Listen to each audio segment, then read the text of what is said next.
निकाल दिला हे तुम्ही डोक्यात अजिबात आणू नका बिलकुल.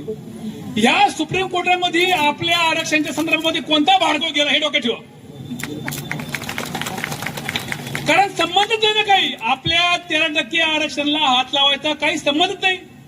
जातीचं आरक्षण तोडायचा काही संबंधच नाही. त्या भाडखाऊ बदल समिती नियमाचा काही संबंधच नाही. आणि मग तुम्ही निकाल द्यायचा काय संबंध त्याच्यामध्ये? आम्ही गेलो का? महाड गेला का? चमाड गेला का? मान गेला का? नाही गेला कोणी. हे झाले काय की एक सिंपल भाषा तुम्हाला सांगतो. या देशामध्ये 2014 नंतर ज्या ज्या जातीने इथला चंबाड जय श्रीराम म्हणला, इथला भंगे जय श्रीराम म्हणला, इथला मातंग जय श्रीराम म्हणला, पण इथला महार जय श्रीराम म्हणला, हा तो वाद आहे.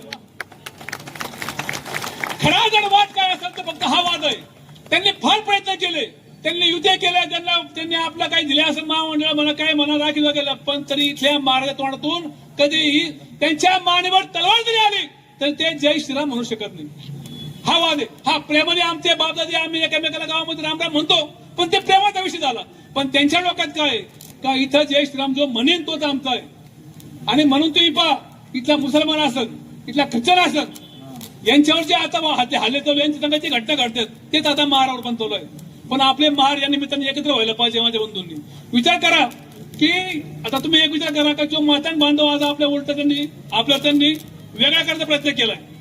त्या माता बांधवाला मला सांगणं आहे, अरे बाबा ज्या टायमाला बाबासाहेबांनी आरक्षणाची तरतूद केली, ज्या टायमाला बाबासाहेबांनी ओबीसीला आरक्षण दिलं, एसटीला दिलं, व्हीजीएनटीला दिलं, त्या टायमाला एसटीला ज्या टायमाला आरक्षण दिलं 13%, त्या टायमाला तुमच्या एकाही मांगाच्या पुढे किंवा एकाही मांगाने बाबासाहेबांना सांगितलं नाही का आम्हाला तुमच्या एसटी मध्ये समाविष्ट करून घे म्हणून. सांगितलं कोणी मांगाने?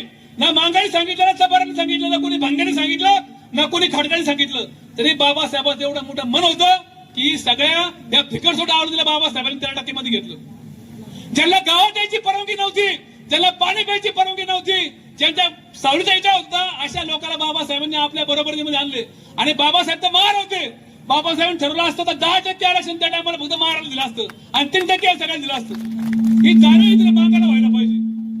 आणि खरं तुम्हाला सांगतो माणिक भाऊ, हा वाद मागा मारायचा नाहीच आहे. हा वाद काय माहितीये का? तुम्ही आता मला सांगा की इथल्या महाराने शिक्षण घेतलं, इथल्या चंबाराने शिक्षण घेतलं, त्यांचे पोर आज नोकरीला आहे, व्यवसायाला आहे, पण मागायचे लोक आज बेड सोडायला तयार नाही, आज डबड सोडायला तयार नाही. आज तुम्ही जिल्ह्यामध्ये प्रत्येक ठिकाणी नामांकित बँड आहे. वैदापूरचं आसन, बारामतीचं आसन, निफाडचं आसन, ते सगळे मालक मुस्लिम आहेत आणि माझ्याला मागेत. यांना बँडचा माणसं होत येत नाही. आणि मग हे राज तुम्ही आमच्यावर काढत असताना ते सगळ्यात मोठं दुर्दैव आहे. हे लक्षामध्ये आलं पाहिजे आपल्या. आणि मी आपल्या सगळ्या बांधवांना सांगतो की जरी संगमनेरचा हा मोर्चा असेल, तुम्ही घरी गेल्यावर शांत बसू नका. आपला हा फार मोठा लढा आहे. या लढाईमध्ये सामील व्हायचा ना, आपल्या कुटुंब घेऊन यायचं, आपल्या मुलांना कळू द्या काय विषय काय नाही म्हणून. जर त्यांना कळलं नाही तर ज्या बापाने आरक्षण दिलं आणि ते टिकवायच्या आपली जबाबदारी आली त्याला समजणार कसं आहे. आणि म्हणून तुम्ही यानंतर आता रात्रीला मोर्चा आहे, कोपरगावला मोर्चा आहे, नेवाशाला, रामपूरला आहे, सगळ्यानंतर एकत्र मोर्चा कलेक्टर ऑफिसला आपल्या काढायचंय. जसं आम्ही माणिकभाऊ असतील, आमचे रोग होते, आमचे राजभाऊ सगळे संगमेचे कार्यकर्ते होते. मागा आपण एकदा बहुजन क्रांती मोर्चा काढला होता नगरला. आज तो मोर्चा काय काढला होता की मराठा क्रांती मोर्चा निघालो देऊन. आणि आमचा मराठा क्रांती मोर्चाला आपला विरोध नव्हता, पण त्या मोर्चामध्ये काय घोषणा झाल्या काय आपली घटना घडली कोपरीची, बरोबर ना.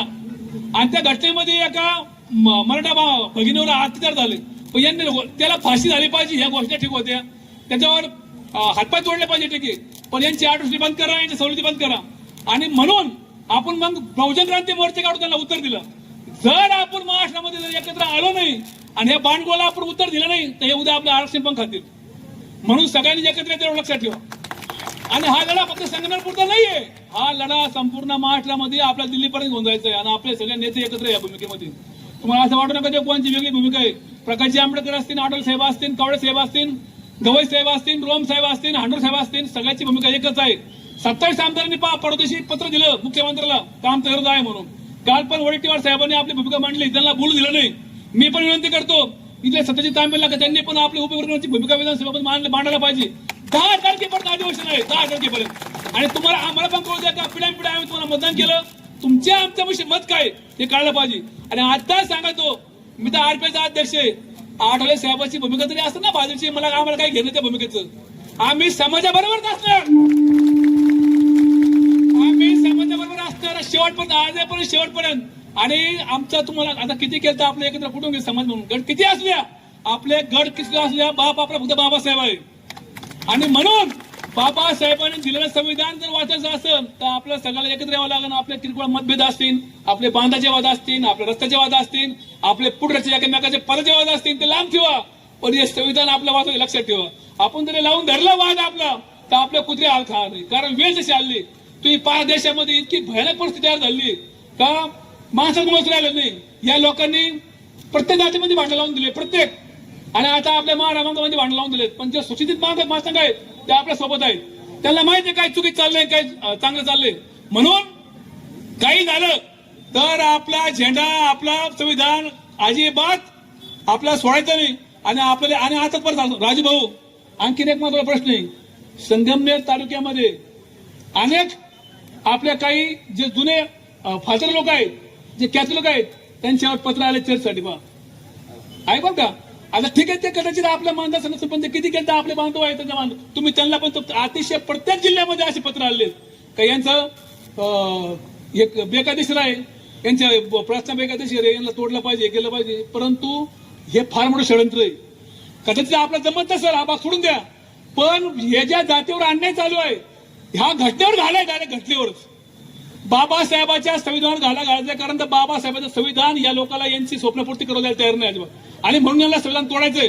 म्हणून सगळ्या बांधवांनी एकत्र यायचं. एकदा घोषणा द्या डॉक्टर बाबासाहेब आंबेडकरांचा.